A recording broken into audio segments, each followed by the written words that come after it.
Aujourd'hui, c'est la vidéo qui prend les choses à bras-le-corps. Parce que je te parle depuis belle lurette sur cette chaîne de timidité, sans pour autant aborder le problème en face. Comment s'en débarrasser? Eh bien, c'est justement ce dont je vais te parler aujourd'hui. Bonjour si tu ne me connais pas. Si tu arrives totalement par hasard sur cette vidéo, je me présente, je m'appelle Cédric Corneloup et je suis webmarketeur pour les entrepreneurs timides, introvertis ou en manque de confiance. Je vais lancer le jingle juste avant, je te remercie beaucoup. Pouce bleu en l'air, tu connais, plus il y a de pouces bleus, plus la vidéo a des chances d'être vue sur les pages, les résultats de recherche et les suggestions de YouTube. Partage-la aussi pour la faire connaître et puis si ce n'est pas encore fait, abonne-toi à cette chaîne et au moment de t'abonner, clique sur la cloche, oui, sinon tu vas pas être au courant des prochaines vidéos qui paraissent. Alors maintenant, j'ai fini mon blabla, je lance le jingle et tout de suite après, on se retrouve pour justement t'expliquer quelles sont ces astuces pour vaincre ta timidité. C'est parti!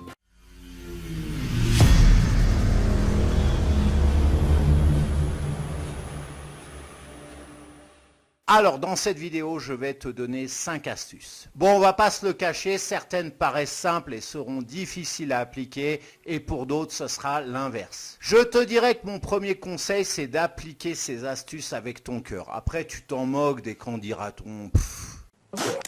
Non mais oh!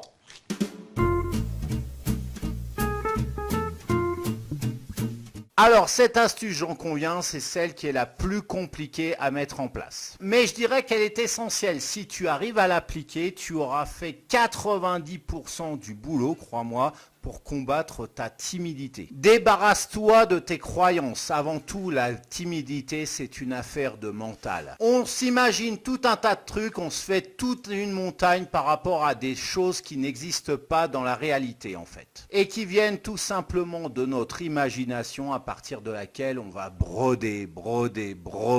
Et ça n'en finit plus. Laisse-moi te raconter une petite anecdote que j'ai eu à vivre dans mon passé. Et qui est très évocatrice pour autant de la timidité dont je souffrais à l'époque et qui va te montrer ce que j'entends par rapport au fait que la timidité soit issue du mental. Il y a quelques années de ça, en fait ça remonte à une paire de décennies, j'ai postulé pour un poste, en fait pour un emploi à l'Éducation nationale. Et j'ai été sélectionné, j'ai passé les premiers concours et après donc j'ai été convoqué dans l'établissement scolaire et c'était assez lugubre, en plus c'était en ville et c'est vraiment c'était vraiment l'archétype de l'établissement scolaire avec les vitres qui n'avaient pas été nettoyées depuis belle lurette, donc tu voyais la poussière filtrer les rayons du soleil qui passaient à travers les fenêtres, un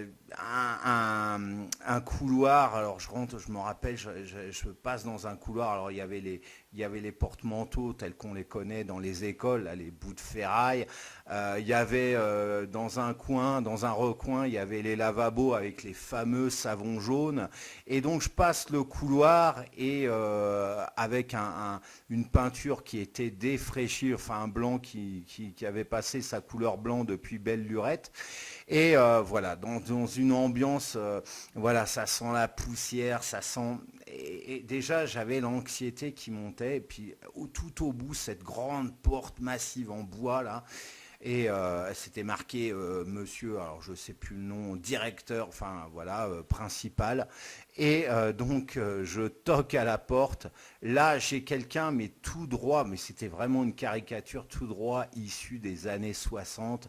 Voilà, petite lunette ronde, moustache, j'en fais même bouger mon micro d'ailleurs, avec derrière des armoires avec des livres, enfin le côté vieille France, vieillot, et puis je vois qu'il était en train d'écrire. En plus de ça, il avait une chaîne autour de ses lunettes, et je vois qu'il était en train d'écrire, costume noir, enfin la cravate, je ne sais plus comment qu'elle était, mais c'est pareil, il aurait pu aller directement à un enterrement, c'était bon.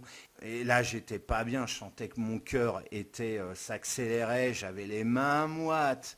Et je me dis, mais qu'est-ce qu'il va me dire? Qu'est-ce qui va me tomber dessus? Enfin, en l'espace d'une seconde, d'une demi-seconde, j'étais là, voilà, on va m'envoyer à l'échafaud, on va me guillotiner, j'en sais rien, mais ce gars-là, cette personne-là, quand il m'a dit entrez, et puis quand j'ai frappé à la porte, il m'a dit entrez, que j'ouvre la porte, je le vois comme ça, j'étais pas bien, et en l'espace d'une demi-seconde, je commençais à me décomposer totalement.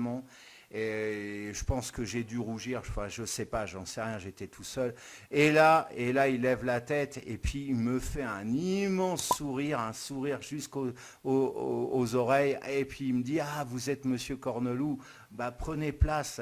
Et là en fait, bah, tout ce truc que je m'étais imaginé avec cette ambiance, certes l'ambiance était était un peu austère. Hein. Je pense qu'ils attendaient des fonds publics pour refaire au moins ce couloir.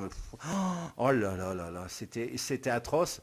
Mais en tout cas, ce monsieur-là était vraiment sympathique. Enfin, l'entretien s'est bien passé. Bon, j'ai pas été pris malheureusement parce qu'il y avait une personne qui était mieux qualifiée que moi. Bon, ça c'est le jeu. Mais je veux dire, tous les préconçus qui naissaient de rien, qui étaient partis de rien ou presque rien, mais sur lesquels j'avais brodé, et je m'étais en train de m'imaginer le pire du pire. Et je croyais, enfin, j'étais en face de Jack l'Éventreur hein, pour mon cerveau. Voilà. Et ben non, en fait, c'était quelqu'un de très charmant, de très sympathique, et puis voilà, et puis l'entretien, encore une fois, s'est bien passé. Tout ça pour te dire que bah voilà, c'était ma timidité qui avait pris le dessus, mon manque de confiance en moi-même qui avait pris le dessus. Et là, j'étais totalement en roue libre, parti à la dérive jusqu'à temps que j'ai eu ce sourire et là, ça m'a rassuré. Donc, en fait, voilà, ça n'est de rien du tout, ça, cette timidité et tout ce que tu vas concevoir dans ton cerveau. Bon, tu auras compris par rapport à cette histoire ce que je veux entendre par le fait de te débarrasser de ton mental.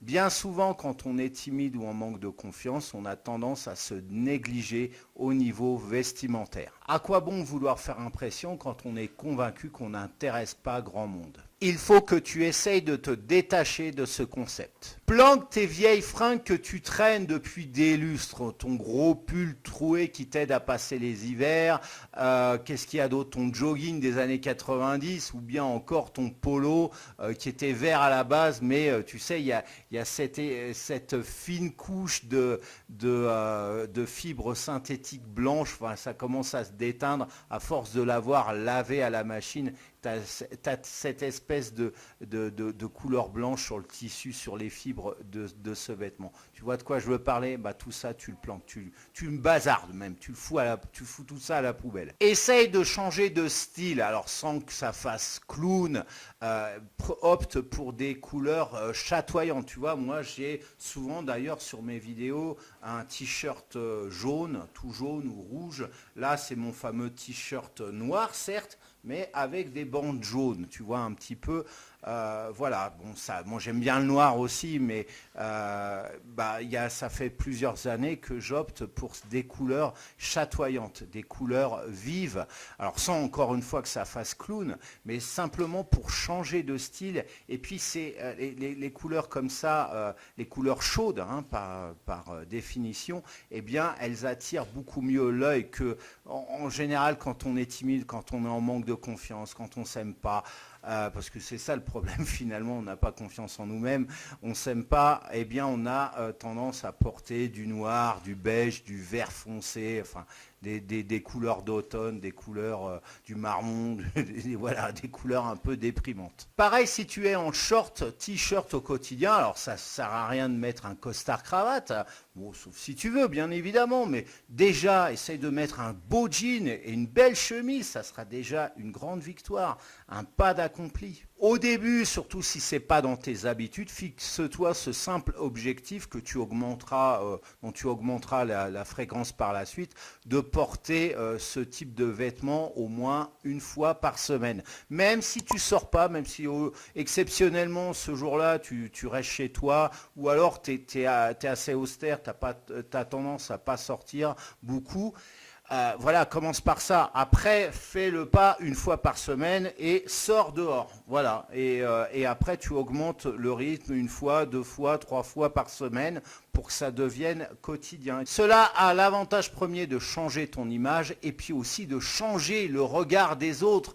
Du coup, tu vas gagner en confiance parce que je t'assure, quand tu changes de style de ces vieilles fringues pourries qui passent inaperçues, tu ressembles à rien avec ça, à passer avec bien habillé, avec un joli polo, tu vois, avec des couleurs un peu chatoyantes. Pas encore une fois le clown, Bozo le clown du cirque Pinder, mais quelque chose, tu vois, qui attire l'œil, un peu comme là, tu vois.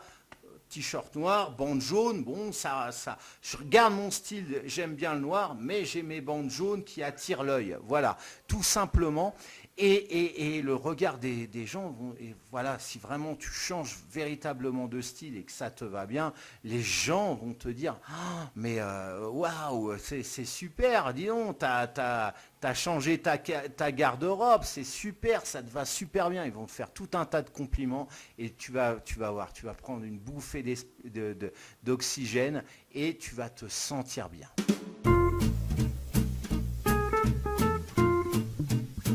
Essaye aussi de te fixer l'objectif de parler à un inconnu au moins une fois par semaine. Alors je te dis pas là d'aller aborder une blonde plantureuse et puis de lui offrir un verre et puis après de l'emballer et puis de la ramener chez toi dans ton pieu. Ça lui a bien dégagé les écoutilles. Non, je te parle tout simplement d'engager la conversation envers des personnes qui sont accessibles. Par exemple, les vendeurs dans les magasins de vêtements. Ils ont toujours tendance à s'embêter royal. On les voit d'ailleurs dans le magasin. En général, ils regardent leur téléphone portable, ils jouent au solitaire ou voilà, ils sont... tu vois qu'ils sont en perdition parce qu'ils s'embêtent. Surtout les jours où... de la semaine, genre le jeudi matin, il n'y a pas beaucoup de clients, notamment dans les boutiques de vêtements. Donc là, tu fais une pierre deux coups par rapport au point que je t'ai décrit, à l'astuce que je t'ai décrite précédemment. Tu vas dans un magasin de vêtements pour changer ta garde-robe, tout en profitant d'engager la conversation avec un inconnu. Donc tu vas lui poser des questions sur le vêtement. Ah oui, ça me va bien, d'habitude je ne porte pas ça, et j'ai pas l'air d'un clown, j'ai pas l'air ridicule. Et puis là, voilà, la personne, voilà, elle va engager la conversation, elle va être contente, et tu vas pouvoir rebondir là-dessus.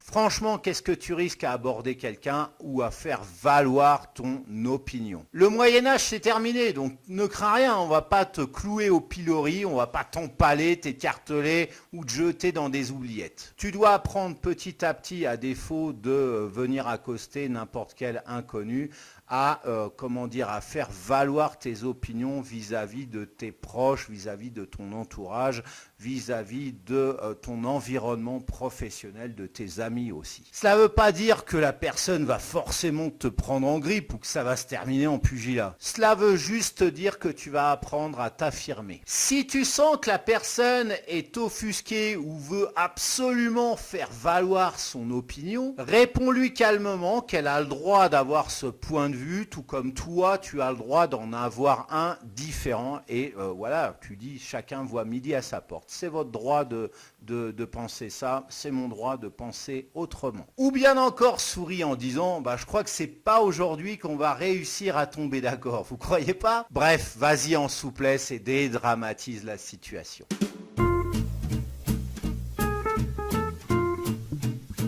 C'est un précepte décrit par Napoléon Hill qui dit que pour pouvoir réussir, pour pouvoir atteindre tes objectifs, tu dois t'entourer de personnes qui, dans ce projet, ou même d'une manière générale, qui ont un esprit positif et bienveillant vis-à-vis de toi et vis-à-vis de ce projet que tu as.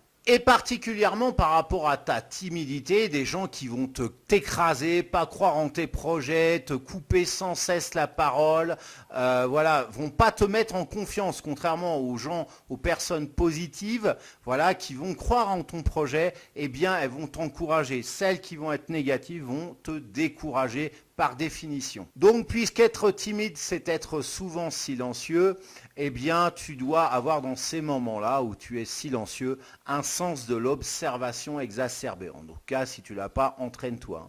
Et de cette observation, regarde les personnes qui sont capables de t'encourager, de te tirer vers le haut. A contrario, mets-toi à l'écart de toutes les personnes qui ont tendance à te rabaisser, à t'enfoncer. Bon, c'est une astuce à mettre en place sur le long terme, bien évidemment, tout comme beaucoup des astuces que je t'ai présentées ici. La timidité, ça se vainc pas en une seule journée, voilà, même en 1 heure. Ça, ne crois pas si tu trouves des trucs comme ça, des formations comme ça, n'y va pas. C'est des gourous de secte, abandonne-les. C'est une affaire de long terme, bien évidemment, mais avec le temps, en appliquant l'ensemble des conseils que je t'ai donnés, petit à petit, l'oiseau fait son nid, comme tu le sais si bien, hein, tu connais le proverbe, eh bien là c'est pareil, des petites victoires au fur et à mesure, voilà, donne-toi des petits challenges à petite vitesse, et puis au fur et à mesure, tu verras, avec le temps, ça va se dégager, tu vas avoir des petites victoires, des grosses victoires, c'est tout ce que je te souhaite par rapport à tout ça.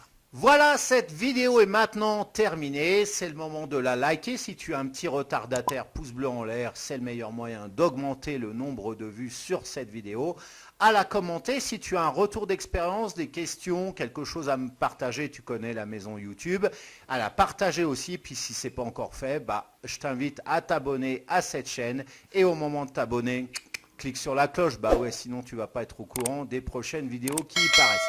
Alors maintenant, je t'invite à regarder dans la description, hein, juste en dessous de cette vidéo. Je t'ai laissé le lien vers une formation qui va t'aider, mine de rien, à gagner en confiance, puisque tu vas, en partant de zéro, pouvoir constituer une communauté réactive sur Facebook. Voilà, un groupe réactif, c'est-à-dire qui like, qui commente, qui partage. Alors, je te parle de groupe Facebook. Ça peut être aussi ton profil. Les pages, ça marche un peu moins, mais bon, pourquoi pas, et qui derrière, si tu colles un lien externe à Facebook, tu vas pouvoir générer à minima 30% de trafic en plus sur tes pages de vente. Voilà. Alors, toute la description, tout ce qu'il en retourne, de quoi ou qu'est-ce, comment ça se passe, etc.